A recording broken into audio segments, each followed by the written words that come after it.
So I was reading up about your internships and the amazing experience that you have. How did you set yourself apart from other candidates while you were interviewing and interning for that? I think a lot of it had to do with really strong belief in myself and never thinking for a second that I was going to fail. It was only going to happen for me. And also, technically, as a designer, developing a really strong portfolio is essential. And I think that set me apart and put me ahead. But I just think, at the core, it's the incredible belief I had in myself that I was going to succeed. Amazing. So many women here today seem to have such amazing Sorry, self-confidence. I'm making this concoction. No, I've been doing the same thing all week. Sorry. Sure.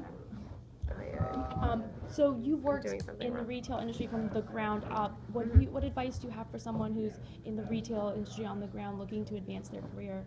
Well, I think it's essential to work in retail if you want to work in fashion and work your way up, because you're really in the trenches working with the customer and getting to know. Yeah, I'm an assistant manager at a retail location. So that's how I started out. I started in sales at Hermes on the sales floor, getting to know the customers, and not just that, but also how you present yourself to people and developing personal skills, people skills, conversational skills, how to engage people.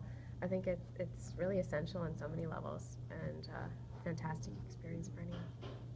So I've noticed you have a strong celebrity following: Beyonce, Solange, Jennifer Lopez. How did you get such a strong following, and how do you keep the momentum going? I feel really fortunate that these celebrities have worn my clothes, because a lot of designers actually pay celebrities to wear their clothes. I do not. So it's all very organic and natural. Beyonce goes to a store and buys Millie. It's incredible. I pinch myself every time I think about it. But I think maybe they like my bold style that kind of stands out. It's not for wallflowers, and it's colorful and it's vibrant, and it gives off a happy energy. Maybe celebrities are attracted to that. Yeah, your graphic prints are one of my go-tos for when I need something like confident to wear. I've got Run the Runway, all of those pieces, things like that. So, so I noticed through your Twitter account that you did a shopping event with the New York Junior League. You seem to be really involved in philanthropy. What causes are important to you? Well, as a mother of 2 kids, children's causes are definitely near and dear to my heart. I'm on the board of March of Dimes and also Public Color, which March of Dimes focuses on health of children and babies, and Public Color helps children with education and surviving in the New York City public school system.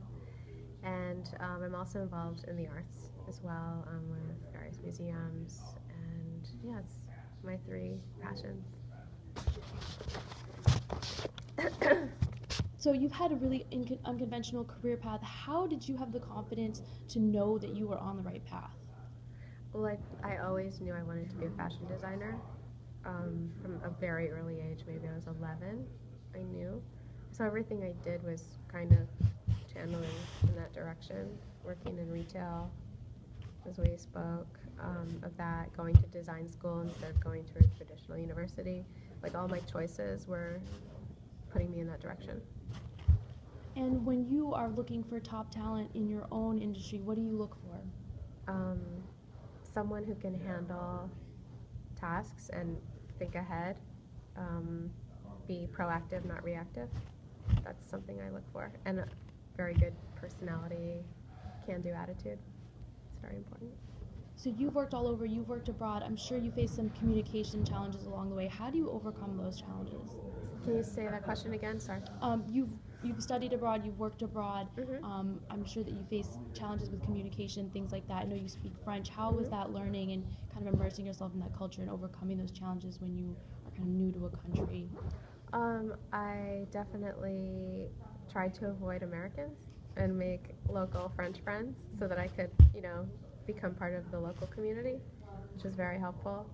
And I think experiencing a different culture, living in another country is a fantastic experience, because I think if you only live in the United States, you're only seeing things from our perspective. And then when you live in another country, you see it from the other country's perspective. And it changes your views on politics. It changes your views on humanity. Amazing. Well, that was all my